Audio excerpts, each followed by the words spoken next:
ఓం వసుదేవసుతం దేవం కంసచాణూరమర్ధనం దేవకీ పరమానందం కృష్ణం వందే జగద్గురుం. ఓం శ్రీ రాధాకృష్ణాభ్యాం నమః. ఓం కృష్ణం వందే జగద్గురుం అర్జునం వందే జగదేకవీరం. మనకిప్పుడు 19వ తేదీ మార్చి నెల 2026 సంవత్సరం నుంచి పరాభవనామ సంవత్సరం వస్తుంది. ఉగాది పండుగ మనకందరికీ కూడా వస్తుంది. అందువలన మన ఛానల్ సబ్స్క్రైబర్స్కి, ఫాలోవర్స్కి, మన అభిమానులందరికీ కూడా, మన ఛానల్ అభిమానులు అందరికీ కూడా ఉగాది నూతన సంవత్సర శుభాకాంక్షలు. లేకపోతే మనకి ఈ సంవత్సరంలో ఉండేటటువంటి మేఘాధిపతి అయినటువంటి వాడు చంద్రుడు. కాబట్టి బ్రహ్మాండంగా వర్షాలు కురుస్తాయి. కాబట్టి రైతులందరూ కూడా మంచి మంచి పంటలను సెలెక్ట్ చేసుకోవాలి. కమర్షియల్ ప్రాజెక్ట్స్ని వీళ్ళు ఏరుకోవాలి. ఎంతసేపు ఎప్పుడు వేసిన వరే వేసుకుంటూ కూర్చుంటే కమర్షియల్ క్రాప్స్ వేయమని చెప్పి అగ్రికల్చర్ సైంటిస్టులు, అగ్రికల్చరల్ యూనివర్సిటీలు, విద్యార్థులు చెప్తున్నారు. మరి అవి వేసుకుంటూ భూమి సారవంతంగా ఉండడం కోసం రైతులు వ్యూహాలు, ప్రణాళికలు మార్చాలి. చెరుకు, కందులు ఇవన్నీ పాత క్రాప్స్ అయినప్పటికీ కూడా ఎక్స్పోర్ట్స్, ఇంపోర్ట్స్ మీద దృష్టి పెట్టి మరి డ్రై ఫ్రూట్స్, మరి అలాగే ఈ చెర్రీ ఫ్రూట్స్ ఇలాంటివి ఏవైతే, ఖర్జూరాలు ఏవైతే మరి విదేశాలకి ఎక్స్పోర్ట్ చేస్తే మంచి మనకి ఫలితాలు వస్తాయో అప్పట్లో మనకి పామాయిల్ బ్రహ్మాండంగా వేసాం. ఈ రకంగా ఈ సంవత్సరం మనకి మెట్ట పొలాలు కూడా బ్రహ్మాండంగా ఉంటాయి. ఆహార ధాన్యాలు, ధాన్యాధిపతి అయినటువంటి వాడు మనకి చక్కగా బుధుడయ్యాడు. కాబట్టి తెలుపు రంగు పంటలు బ్రహ్మాండంగా పండుతాయి, పెసలు బ్రహ్మాండంగా పండుతాయి, అపరాలు, ధాన్యాలు అంటే కందులు ఇలాంటివన్నీ కూడా బ్రహ్మాండంగా పండుతాయి. ఇకపోతే సస్యాధిపతి అయినటువంటి వాడు శుక్రుడు అయ్యాడు. కాబట్టి మనకి మెట్ట పంటలు బ్రహ్మాండంగా అవుతాయి. కందులు, చెరుకు, తర్వాత బెండకాయలు, వంకాయలు ఇలాంటివి నీరు తక్కువగా అవసరమయ్యేటటువంటివి. కానీ మనకి ఈ సంవత్సరం బ్రహ్మాండమైనటువంటి వర్షాలు కురుస్తాయి. ఇకపోతే రాజు మనకి గురుడు అయి ఉన్నాడు. అందువలన మనకి శాంతి, ప్రతి కుటుంబంలో కూడా ఒక శాంతి ఉంటుంది, ప్రతి ఇంటిలో శాంతి ఉంటుంది, దేశంలో శాంతి ఉంటుంది. మరి మీరు అడగొచ్చు, ఇరాన్ వారా జరుగుతుంది కండి ఇజ్రాయెల్తోనూ అమెరికాతోనూ అంటే అవన్నీ కూడా అయిపోతాయి. మీకు ఈ లోపల గ్యాస్ ధరలు బాగా పెరిగిపోతాయి, బంగారం ధరలు బాగా పెరిగిపోయినాయి అని చెప్పేసి మీరందరూ కొనుక్కోవడం జరిగింది. మరి అవన్నీ కూడా బంగారం ధరలు తగ్గుతాయి అని మనం చెప్పాం. సంవత్సరం వచ్చేసరికి లేదండి 5 లక్షల వరకు వెళ్ళిపోతాయని చెప్పేసి అందరినీ కూడా రెచ్చగొట్టారు. మరి గురుడు వక్రించి మళ్ళీ సవ్యదశలోకి వచ్చాడు. ఈ లోపల పరాభవనామ సంవత్సరం వచ్చింది. బంగారం ఒక 2 లక్షల కంటే కూడా వెళ్ళడానికి 2 సంవత్సరాలు పడుతుంది, 2027 వరకు కూడా. ఇకపోతే మంత్రి కుజుడై ఉన్నాడు. కాబట్టి ఎంతసేపు కూడా దూకుడు స్వభావంతో మంత్రి సలహాలు ఇస్తూ ఉంటాడు. అంటే మీ భార్య కూడా మనకి గొడవలు, అంటే చిన్న గొడవని కొంచెం పెద్దగా చెప్పడం. ఇప్పుడు పక్కింటి వాళ్ళు రేడియో మీరు స్విచ్ ఆన్ చేశారు, మీరు రేడియో పెట్టుకున్నారు, వాళ్ళు గురుగురు గురుగురు అని ఉంటుంది. వాడు ఆ కాలంలో రేడియో, ఇప్పుడు టీవీ అనుకున్నాం. ఆ సౌండ్ వచ్చినప్పటికీ మీకు వాడు గొణుకుతూ ఉంటాడు మీ మీద అసూయ, ఈర్ష్యలతో. పాపం మీరు డ్యూటీ చేసుకొని వచ్చేసరికి మీకు ఏమవుతుంది, ఇలా చేస్తున్నారని ఈ గొడవలు ఎప్పటి నుంచో జరుగుతున్నాయి, రెచ్చగొట్టేటట్లుగా చెప్తుంది మీ భార్య. దాంతో ఈయన గొడవకు పక్కగా వెళ్తాడు. వాడు రెడీగా సుత్తి పెట్టుకొని రోకల బండ పెట్టుకుంటాడు. మీరు వెళ్ళగానే తల బద్దలు కొట్టేస్తాడు. కేసు జరుగుతుంది. చుట్టుపక్కల ఉన్నటువంటి వాళ్ళంతా కూడా మీ భర్త కొలీగ్స్, వీళ్ళందరూ కూడా, మీ కొలీగ్స్ అందరూ కూడా సాక్ష్యాలు చెప్తారు.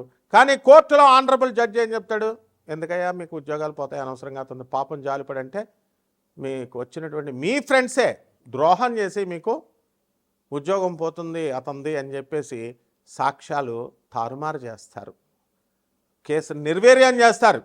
మీరు 4 సంవత్సరాలు లాయర్లు మేపి గొడవలు పెట్టుకొని ఇవన్నీ కూడా బ్రెయిన్ ఉపయోగించకుండా చేసినటువంటి కారణాల వల్ల జరుగుతాయి. కాబట్టి ఇవి ప్రతి కుటుంబంలో కూడా ఈ సంవత్సరం పరాభవన సంవత్సరంలో జరుగుతుంది.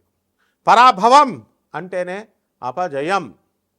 ఈ సంవత్సరంలో అందరికీ కూడా ఎప్పుడు కూడా సూపర్ సక్సెస్లు వస్తాయని ఆశించొద్దు. వృత్తిలో వెన్నుపోటులు, అనైతికమైనటువంటి కార్యక్రమాలు ఇవన్నీ కూడా జరిగిపోతాయి. ప్రతి మనిషి కూడా మరి కపట స్వభావంతో ప్రవర్తించడం, ఈ రకంగా మీరుకి ప్రాభావనామ సంవత్సరంలో 12 రాసుల వారు కూడా ముందుకు వెళ్తూ ఉంటారు. ఆ తర్వాత సేనాధిపతి చంద్రుడు, యుద్ధం చేయవా మొగుడా అని చంద్రుడిని పంపితే వెళ్ళి ఆర్బిట్రేషన్ చేసి, నెగోషియేషన్స్ చేసి, ఆ తర్వాత మధ్యవర్తిత్వం చేసి మరి యుద్ధాలు కలగకుండా చేస్తాడు. దేశంలోనే కాదు, ఇంటిలో కూడా, మీరు ఇళ్లల్లో కూడా మరి శాంతి అనేటటువంటిది కొంతవరకు వస్తుంది. మరి భార్యాభర్తల మధ్య గొడవలు, 10 మందిని మీరు కొత్తగా పెళ్లి చేసుకొని ఆర్భాటంగా పెళ్లిళ్ళు చేస్తున్నారు, అత్యధికమైనటువంటి కట్నాలు ఇస్తున్నారు. కట్నాలు ఇవ్వడం నేరం, తీసుకోవడం నేరం అని చట్టం చెప్తున్నా సరే అదే పోలీస్ ఆఫీసర్లు, అదే ఆనరబుల్ జడ్జెస్, అదే లాయర్లకు కూడా తప్పడం లేదు ఈ యొక్క కట్నాలు ఇవ్వడం, కట్నాలు తీసుకోవడం. మరి చట్టాన్ని ఇంప్లిమెంట్ చేసేవాళ్ళే ఏం చేయలేకపోతున్నప్పుడు సామాన్య మానవుడు ఆర్భాటంగా కళ్యాణ మండపాలు 15 లక్షలు తీసుకోవడం, తర్వాత 52 వంటకాలంటూ బిల్డప్లు ఇస్తూ పక్కింటి వాడు పెట్టాడు మేము కూడా పెట్టాలి అని చెప్పి బిల్డప్ల కోసం వెళ్ళి అప్పుల పాలైపోతారు. మరి ఆ కాపురాలైనా నిలబడుతున్నాయంటే 10 మందిలో 8 కాపురాలు గొడవలతో కొట్టుకు చచ్చిపోతున్నారు. విడాకులకి, డైవర్స్లకి, కోర్టులకి వెళుతున్నారు. పోనీ ఆ కోర్టులో ఏమైనా వెంటనే మనకి ఏమైనా జడ్జిమెంట్స్ వస్తాయా అంటే మనకి అవి జడ్జిమెంట్స్ రావు, బెంచ్ మీదకే రావు. హైకోర్టులో వేసుకున్న కేసులు ఎన్నో సంవత్సరాలు పెండింగ్లో ఉన్నాయి. ఒక పక్క జనాభాతో పెరుగుదలతో కాంపిటీషన్ ఎక్కువైపోయి విద్యార్థులకి, యువతకి ఉద్యోగాలు లేవంటే మన గౌరవనీయులైనటువంటి చంద్రబాబు నాయుడు గారు మరి ఇంకా కనండి పిల్లల్ని, మేము 3వ కంటాము, మీరు కంటే కనుక ఖచ్చితంగా మేము 25,000 రూపాయలు ఇస్తాము, అలాగే జనాభా ఉండాలి అని చెప్పడం ఆయన మంచి ఉద్దేశంతో చెప్పినప్పటికీ కూడా ఇక్కడ నిరుద్యోగుల కాంపిటీషన్ అనేటటువంటిది విపరీతంగా పెరిగిపోతుంది. కాబట్టి దీనికి ప్రత్యామ్నాయ మార్గం మనం ఏం చేయాలి అంటే కాంపిటీషన్లో మనం నిలబడాలి, అడ్వాన్స్మెంట్ అవ్వాలి. అడ్వాన్స్మెంట్ ప్రతి విషయంలో కూడా కావాలి. టెక్నాలజీ పరంగా అడ్వాన్స్మెంట్ అవ్వడమే కాదు, ఆర్టిఫిషియల్ ఇంటెలిజెన్స్ వచ్చేసింది. మరి ఈ ఆర్టిఫిషియల్ ఇంటెలిజెన్స్తో మనం అందరం కూడా సాఫ్ట్వేర్ ఇంజనీర్లందరినీ కూడా పనితీరు బాగాలేదు, పనితీరు టాస్క్ ఇచ్చినటువంటిది మీరు సరిగ్గా చేయలేకపోతున్నారు అనేటటువంటి కేవలం ఆ ఒక్క కారణాన్ని చెప్పే దమ్ము, ధైర్యం మేనేజ్మెంట్కి లేకుండా లే ఆఫ్లు, మాకు ప్రాజెక్ట్స్ లేవని చెప్పేసి మిమ్మల్ని పక్కకు తప్పించడం ఇలాంటివి జరుగుతాయి. ఇవన్నిటికీ కూడా ఆర్టిఫిషియల్ ఇంటెలిజెన్స్ని బ్లేమ్ చేయకుండా మరి మనం ఏం చేయాలి అంటే మనం అడ్వాన్స్మెంట్ అవ్వాలి. కేవలం టెక్నాలజీలోనే కాకుండా మరి ఎప్పుడో నీల్స్ ఆర్మ్స్ట్రాంగ్ చంద్రమండలంలోకి వెళ్ళాడని మనం ఏదో గొప్పగా రష్యా వాళ్ళు పంపించారని అది గొప్పగా చెప్పుకునేటటువంటి వాళ్ళం. ఇప్పుడు అది కాకుండా మనం చక్కగా భారతదేశమే చంద్రయానానికి వెళ్ళింది. మన ఇండియన్ బ్రీడ్ అయినటువంటి సునీత విలియమ్స్, కల్పనా చావ్లా వీళ్ళంతా కూడా చంద్రుని అవలేలగా వెళ్ళి రావడం జరిగింది. మంగళయానికి వెళ్ళాము. మరి 2028లో మనం శుక్రయానికి వెళుతున్నాం. అందువలన మన భారతదేశం అయినటువంటి ఇస్రోయే ఇప్పుడు మూలంగా తీసుకొని మనం పీపీపీ, ప్రైవేట్ పబ్లిక్ పార్ట్నర్షిప్ లాగా మనము నాసాకే, అమెరికా వాళ్ళకే మనం పార్ట్నర్షిప్ ఇప్పుడు ఇస్తున్నాం. రష్యాకి, అమెరికాకి, మెయిన్గా నాసాకి. అంత అడ్వాన్స్మెంట్ అయినటువంటి భారతదేశము ప్రపంచ కప్పులను కొట్టుకుంటూ వెళ్ళిపోయాం. మనం క్రీడా రంగంలో ఎవరికైనా సరే దమ్ముంటే రండి, మరి క్రికెట్లో మమ్మల్ని ఓడించండి అని ఇంకా 3 టీమ్స్, ఇండియన్ టీమ్స్ అవకాశాలు లేక ఎదుర్కొంటా ఉన్నారు, ఎదురు చూపులు చూస్తూ. ఈ విధంగా క్రీడారంగంలో ఈ సంవత్సరం మనం ఏ కప్ అయినా సరే మనమే కొట్టుకుంటాం. అడ్వాన్స్మెంట్ అనేటటువంటిది మనకే జరుగుతుంది. మన కాపురాల్లో కూడా అడ్వాన్స్మెంట్ రావాలి. మీరెప్పుడో తాతల కాలంలో అత్తగారిని గౌరవించాలా, మామగారిని గౌరవించాలా, కోడళ్ళు మందు తాగకూడదు, సిగరెట్లు తాగకూడదు, కనీసం అత్తగారులకు బట్టలు పెట్టాలా, అత్తగారిని గౌరవించట్లేదు. ఇవన్నీ కూడా పాతతరం ఆలోచనలు మారిపోయి మరి మా గోపాలరెడ్డి చెప్పినట్టుగా చక్కగా అడ్వాన్స్మెంట్ అనేటటువంటిది రావాలి. సహృదయంతో ఇప్పుడు ఉన్నటువంటి వాళ్ళందరూ కూడా యువత ఇప్పుడు జనరేషన్కి తగ్గట్టుగా వాళ్ళ భార్యల యొక్క అభిరుచులను చూసుకుంటూ వాళ్ళ కుటుంబాల నేపథ్యంలో మీరందరూ equal rights, mutual confidence, mutual understanding, mutual కాన్ఫిడెన్స్తో, మ్యూచువల్ రెస్పెక్ట్తో ముందుకు వెళ్ళినప్పుడు ఎందుకు వస్తాయి ఇవన్నీ కూడా? ఇది ఆర్బిట్రేషన్, చంద్రుడు చేసేటటువంటి ఆర్బిట్రేషన్. సో ఆ విధంగా ఈ యొక్క మేము లేదండి, మేము ఛాందసబద్ధంగానే ఉంటాం, మేము పాత పద్ధతులతోనే ఉంటామంటే కోర్టుల చుట్టూ తిరగ తప్పదు, పోలీస్ స్టేషన్ చుట్టూ తప్పదు. అరే పోలీసు వాళ్ళే చెప్తున్నారు మీకు, ఐపీఎస్ ఆఫీసర్లు, ఎందుకురా మీకు ఎన్ఆర్ఐలు హాయిగా ఇక్కడ ఇండియాలో ఉన్న వాళ్ళని చేసుకోండి, ఎందుకు అక్కడికి ఆ దేశాలకు వెళ్ళి అక్కడ అనవసరంగా మోసపోవడం అంటే మాకు ఫారిన్ వెళ్ళిన వాళ్ళు ఇంకా తిరిగి రారు. ఇక్కడ తల్లిదండ్రులు మీకు హార్ట్ అటాక్లు వచ్చినా మీరు కూడా మా పిల్లలు అమెరికాలో ఉండాలి. అందుకే కరెక్ట్ అయినటువంటి మొగుడు మీకు ట్రంప్. అక్కడ ఆయన తన యొక్క స్వలాభాల కోసం యుద్ధం చేస్తాడు ఇరాన్ కోసం. మరి రేపు రాబోయేటటువంటి 2028వ సంవత్సరంలో అతనికి సెకండ్ అసెస్మెంట్లో మరి సెకండ్ స్టేజ్లో ఆయన కనుక యుద్ధం చేయకపోతే ఆయనకి సర్వైవల్ లేదు. ఈ విధంగా మన యొక్క గురుడు మనకి గురు మార్పు ఏమవుతుంది, కర్కాటక రాశిలోకి 2 జూన్ 2026వ సంవత్సరం నుంచి మనకి కర్కాటక రాశి ప్రవేశం చేస్తున్నాడు. అందరికీ కూడా మేధస్సు పెరుగుతుంది.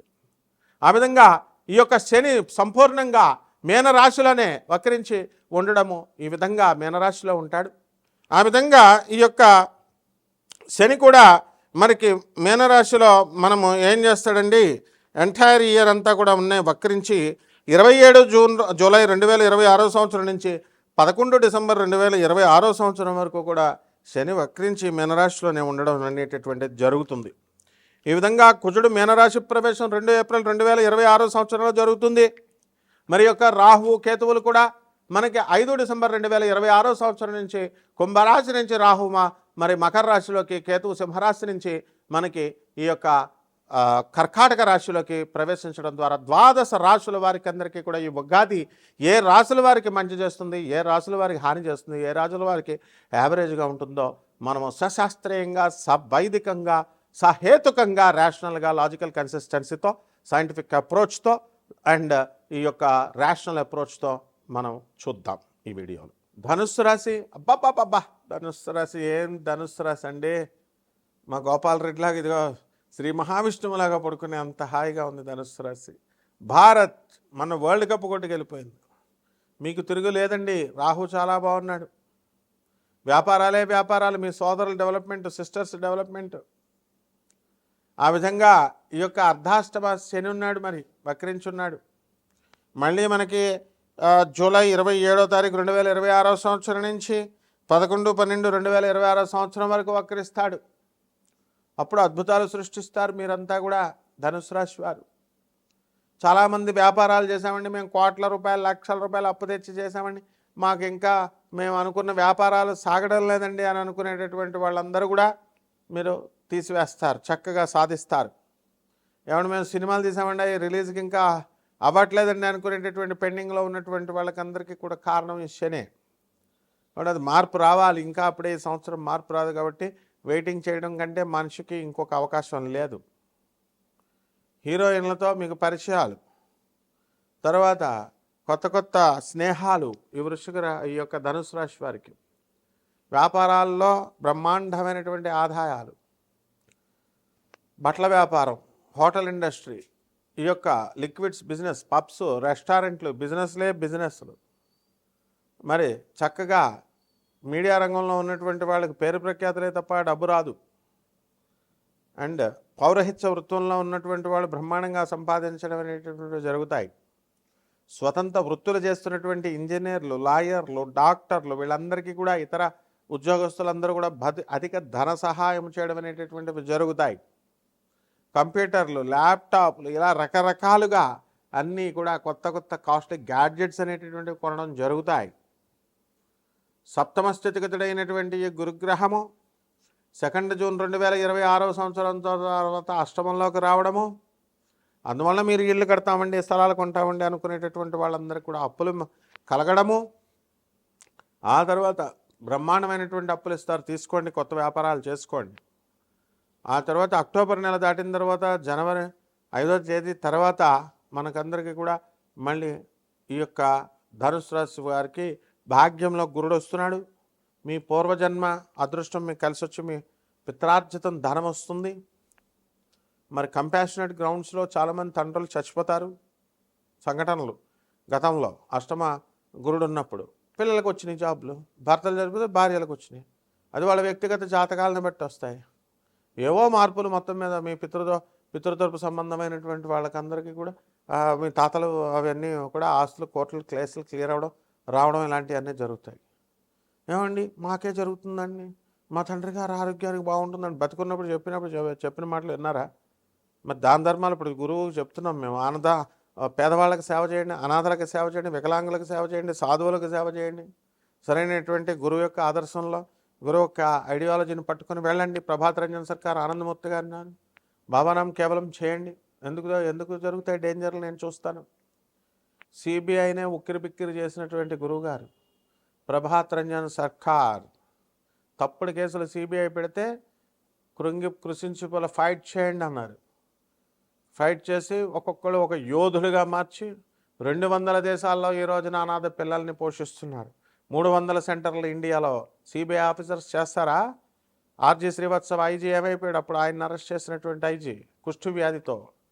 మరి ఈ యొక్క పెరాలసిస్ వచ్చి మళ్ళీ బాబాని క్షమాపణ అడిగి, ఆ తర్వాత బాబా కరుణామయుడు కాబట్టి, పరమేశ్వరుడు కాబట్టి, ఆయనే కృష్ణుడు కాబట్టి మరి ఆయన క్షమించాడు కాబట్టి ఈ రోజున ఆయన దగ్గరే సాధువుగా ఉండి సేవ చేసుకుంటున్నాడు. ఇలాగా ఈ యొక్క ధనుసు రాశి వాళ్ళు చేసుకోవాలి. అహంకారాలకు వెళ్ళకూడదు. Your life span, even if you are a big officer, will be under the control of the baba's hands. 70 బతుకుతావు, మహా అయితే 75కు బతుకుతావు. Can you challenge the god's ideology? And do you want the god to work with your thoughts, with your foolish thoughts, being an officer? ఇవన్నీ కూడా officer అయితే ఎవరికి కావాలా? వృద్ధాప్యం లాగి ఇసిరి కొడుతుంది, మరణం లాగేస్తుంది. అప్పుడు రక్షించేవాడే ఆనందమూర్తి ప్రభాత్ రంజన్ సర్కార్. ఇది తెలుసుకోండి. పరిహారాలు ధనుస్సు రాశి వారికి శని జపం చేయండి, శని స్తోత్రాలు చదవండి, శనికి కిలోంపావు నల్ల నువ్వుల్ని, నల్లని వస్త్రాన్ని పేద బ్రాహ్మణులకి దానం చేసుకోండి. దశమహావిద్యల్లో ఒకటైనటువంటి మహాకాళి అమ్మవారి యొక్క జపం చేసుకోండి, మహాకాళి యొక్క పూజలు చేసుకోండి, హోమాలు చేసుకోండి. బ్రహ్మాండంగా ఉంటుంది. శుభమస్తు.